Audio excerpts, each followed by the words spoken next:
Actually, it was a short week. I had Monday off, so it was actually a short week, but it was packed with stuff, so it feels like it's been a long week. Totally has. So one of the things I wanted to talk about today, which has been something that has come up numerous times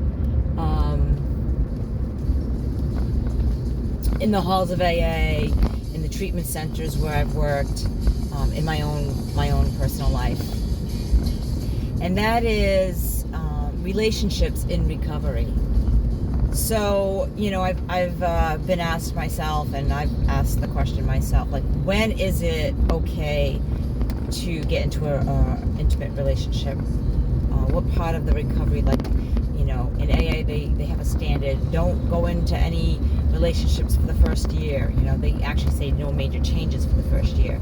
But I think the fact that you are putting down drugs and alcohol is a major change, so it's contradictory to that. But, so it's a loaded question because I don't think there's one answer. I don't think there's one answer that's for everybody. And a lot of it depends, because some people, I remember one time in my recovery, I was already in a relationship, and it wasn't the healthiest of relationships.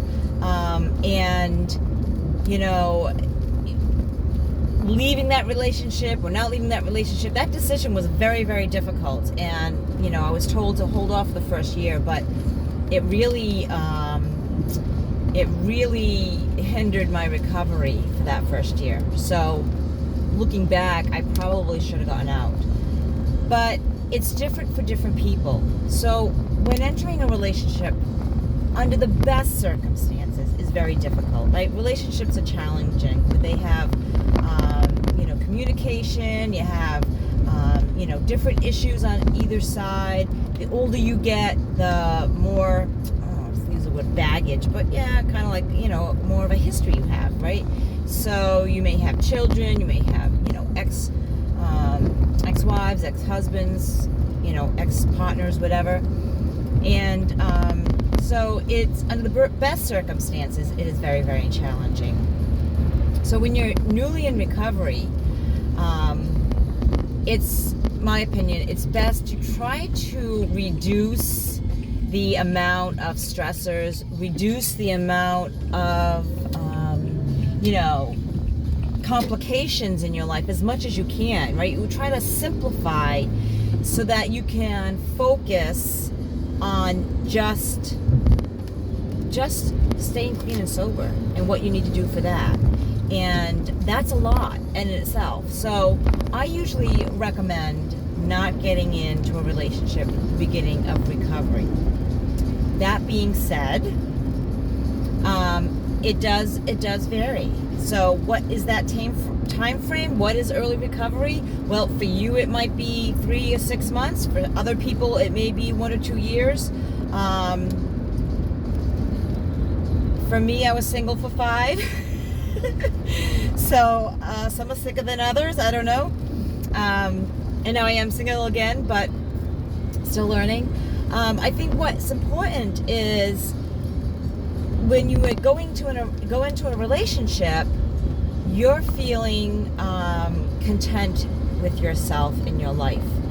You don't want to start a relationship when you're still working on your self-esteem, you're still working on resentments, you're still working on not that you'll ever be completely free of those things, but when you're new in recovery and you're fresh at looking at them and dealing with them without substances, it's very challenging. So you want to be at a point in your life where you're happy where you're at and don't need a relationship to complete you. Against what Jerry Maguire says, you don't need someone to complete you. You are happy with what you have a fulfilled life, and maybe somebody to spend some time with to complement your life or, you know, enhance it in a way that, motivates you and, I don't know, just brings you more joy. I don't know. But you don't want it to be something that's filling a void. And I think a lot of times that's what happens in early recovery, because these substances are filling a void in our life, right? We've discussed this before, that the substances are actually a side effect to what the underlying causes are. So when you get into a relationship in early recovery, you have to really look at why you're getting into that relationship. Is there things that you don't want to look at? Does it make you feel good because you're not feeling good, right? You don't want to fix a feeling with a feeling. And so you just have to be honest with yourself and take a real hard look at yourself and where you're at. And if you are speaking with someone and they want to take it to the next level and you feel you're not ready, it's important for you to communicate that. And if the other person doesn't understand, then that's maybe a red flag that person's not well or a good fit for you. Because somebody that's healthy will understand that you may not be in a spot, especially in early recovery, to enter a relationship, right? You can't commit, you can't contribute what you feel you need to, contribute, because it is work, and that's okay. And if they don't get it, then they don't get it. That's on them, right? It's really no lost cause.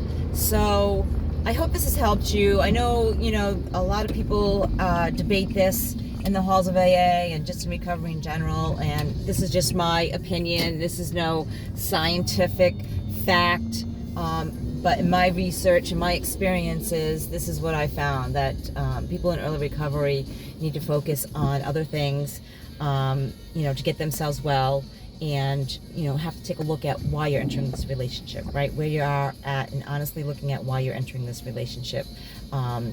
So, like I said, I hope this has helped you. I hope you have a really awesome day, even though it's raining out here in southeastern California. I wish. Massachusetts.